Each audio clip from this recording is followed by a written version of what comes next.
Welcome to Illuminati Silver. We tell you the truth about silver. Today is Wednesday, the 11th of January 2017, and we're presenting today's video, written by one of our subscribers, Cabadejo. It runs as follows, quote, I have been invited to write a piece by Illuminati Silver. So for a first offering, I have elected to write about investing in precious metal coins.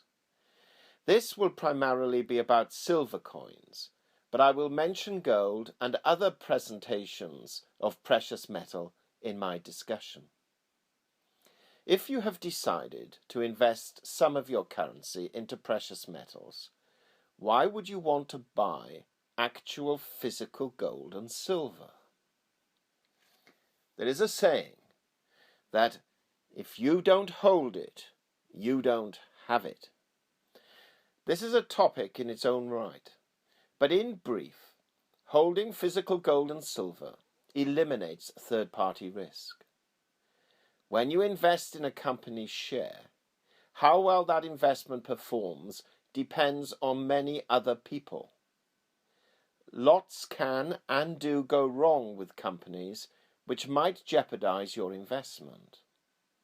When you invest in share representing physical silver, such as the ETF SLV, there is still third-party risk. You run the risk there is no silver in the vaults, or that at some point JP Morgan, the custodian of the SLV hoard, actually does sell it or something worse. If you invest in precious metals in an unallocated account, you may think there is gold or silver there with your name on it, but there really isn't. You are actually in a very precarious position. You rely on many others. There are many others between you and your asset, if you indeed even have one. On the other hand, a tube of silver coins in your physical possession is very tangible. You can touch, with gloves on I hope. You see them, they are yours. Yes, the coins might be fake and someone might steal them, but assuming this doesn't happen, you are not reliant on third parties to perform. There is no third-party liability. So assuming you have decided that physical precious metals will be part of your investment portfolio, where do you go from there? You have to decide how much of your capital you want to put into precious metals, always remembering they are not income-generating assets unless you trade them. I have often heard a figure of around 10% as a reasonable amount of an investment portfolio being devoted to precious metals. Personally, I would put more in, but that is me. Considering the cost of even basic 1-ounce coins, those with smaller amounts to invest may find they have to devote a larger percentage to a precious metal portfolio, but there are easy ways to start. In the end, it all depends on your own circumstances. Building up a gold and silver investment portfolio is not simply about ordering coins and silver online or popping down to your favorite coin shop. A portfolio ought to have a logical structure. There may be a rainy day when you suddenly need cash and have to sell assets. There may be an Armageddon time when you need to use your precious metals to barter and trade with. The value of gold and silver may actually fly to the moon. How your precious metals portfolio is made up could become important. So bearing some of these things in mind, what do I think a logical structure to a precious metal portfolio should be? Starting out, it does no harm to amass some junk silver. This is the term usually given to what was circulating coins which contain silver. The governments have taken silver coins out of the general circulation of legal tender quite some years ago, but these coins are still around and they are still very recognizable. I would get junk silver that the people in your own street would recognize.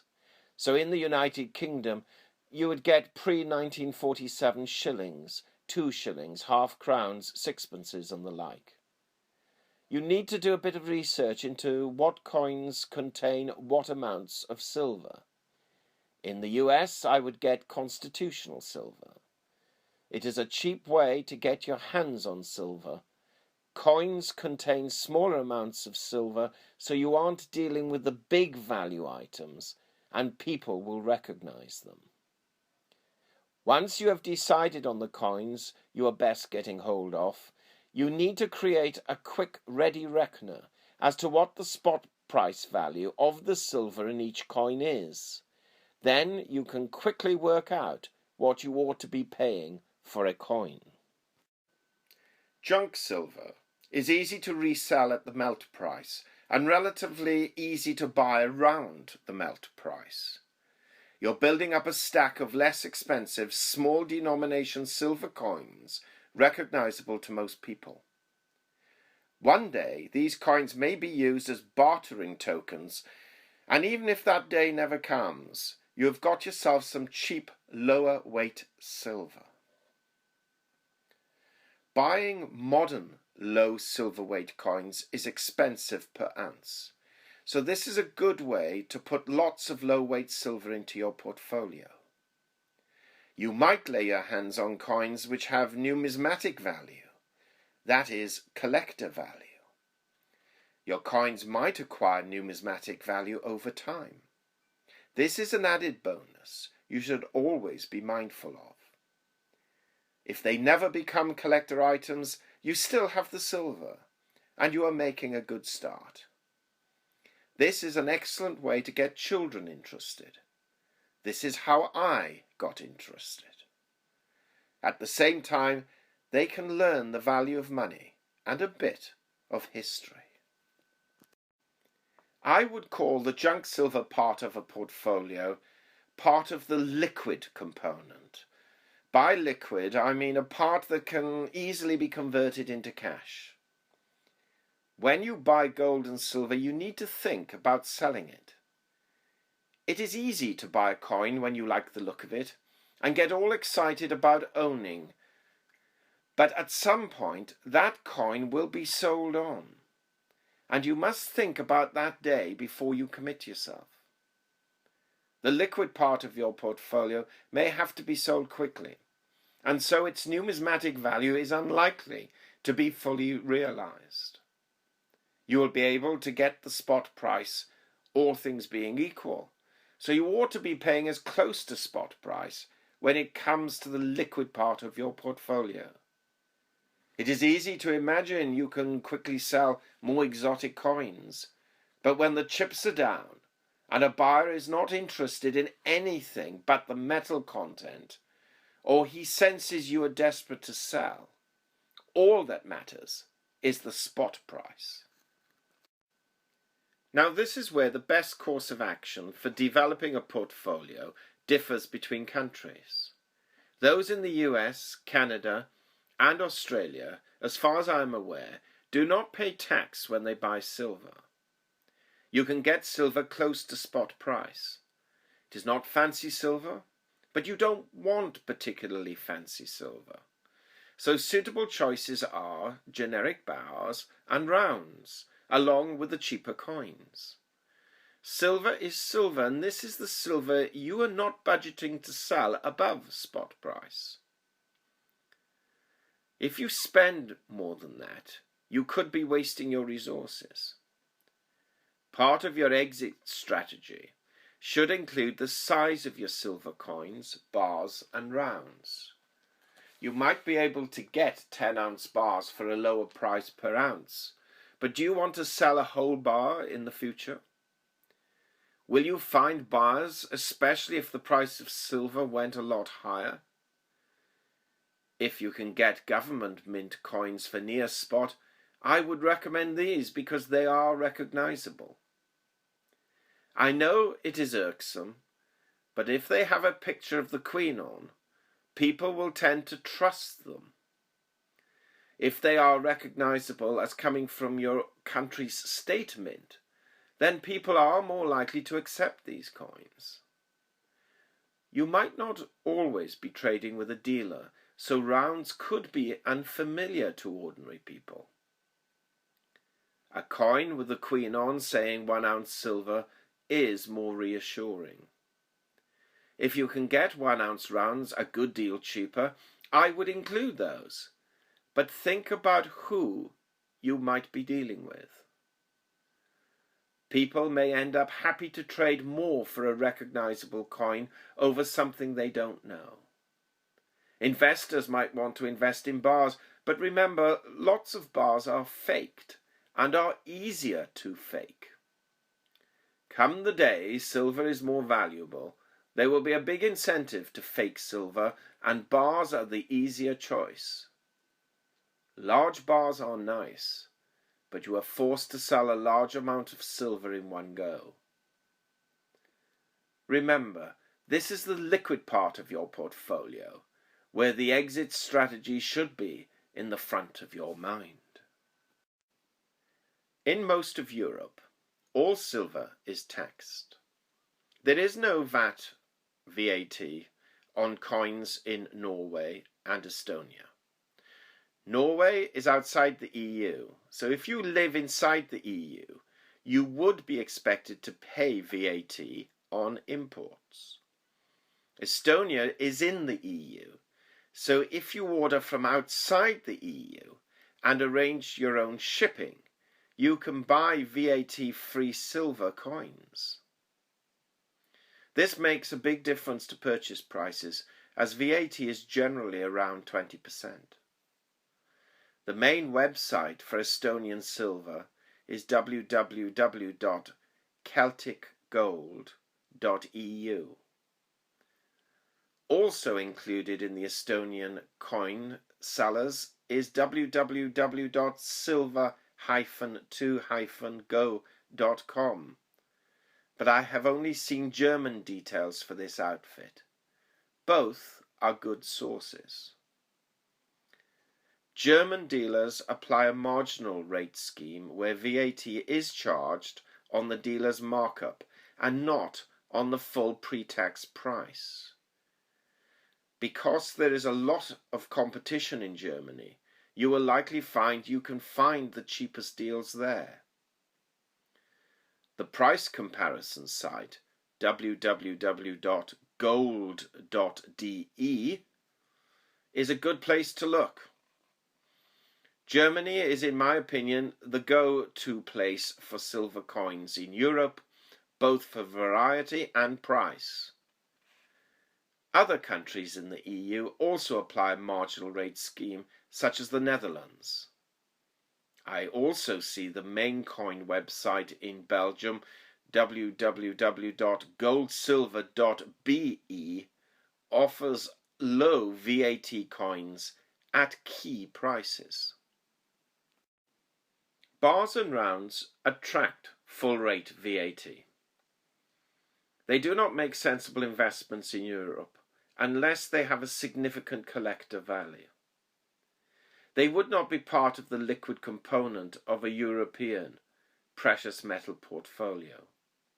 Even silver coins from VAT-friendly sources in Europe are touch and go. If you can find good deals, the lowest premium silver coins can occasionally make the grade for a liquid portfolio, but silver coins are not cheap in Europe. The low VAT sources are well aware that coins attracting VAT in neighbouring countries are much more expensive, and so the cheaper silver coins I can immediately see at the time of writing this is the Australian bullion kangaroo 1 ounce silver coin, sourced in Germany at 18.43 euros, whilst the prevailing spot price is 15.71 euros. That is 17% over spot, and that is a very low premium in Europe. So if you had to sell recently bought silver coins, and a dealer took them off you at spot, you are looking at a hefty loss. This is not a good exit strategy for a liquid portfolio. Silver is not a good choice in Europe. On the other hand, purchases of gold are tax-free in the United Kingdom. In the UK, if you buy and sell UK legal tender gold coins, there is no tax when you buy and no capital gains tax when you sell. I do not know about taxation of profits in other European countries, but certainly the UK is very tax-friendly towards gold. It is quite possible to buy gold coins such as the sovereign for 2% above spot price. You can equally sell sovereigns quickly for around spot price. There is no tax to worry about. Selling is quick and around spot price is easily achieved. The sovereign has 7.31 grams of gold, where there is 31.1 gram in a troy ounce. Half sovereigns can also be picked up at 2% over spot and have just over 1/10 of an ounce of gold. The way forward with a liquid portfolio in the United Kingdom is small gold coins. I do not know what the tax position is in other European countries. I can see that there is a complicated tax system in France surrounding gold. I expect it is simpler in Germany. Outside of Europe, I can see that in Australia, gold less than 99.5% pure attracts tax. You need to do your homework as it applies to your country. In the liquid component of a gold and silver portfolio, taxation should be figured into your decisions. Silver is a good choice in the US, and gold is the best way forward in the UK. For some people, this will be as far as they will take their portfolio. Investing in more numismatic coins is seen as a waste of cash, which could have been used to buy more metal. Investing in the numismatic part of a gold and silver portfolio is more risky, but for me is the exciting part and one of the main reasons I do it. For the next episode, I will start by looking at some other practical considerations of investing in gold and silver before getting into numismatics, which is a fancy word used to describe the collector value of coins. That completes Cabadejo's article video. What did you think? Did you find it useful and helpful? Please state your comments below. Meanwhile, we would like to thank Cabadejo for a tremendous effort in producing this. It is very much appreciated. We hope you have found this video interesting and informative, and if so, please give it a thumb up and share it on Twitter. Also, kindly visit our website at illuminatisilver.com, and if you haven't already done so, please subscribe as a free member for regular email updates and offers. Our Facebook page, which is updated daily, can be found at facebook.com/illuminatisilver. Disclaimer. Illuminati silver owners come from a background of banking, international wealth management and economics. Having now retired from these worlds, we are not qualified to give investment advice. Therefore, this and other productions must not be deemed to be giving such advice and merely represent the personal views of its owners.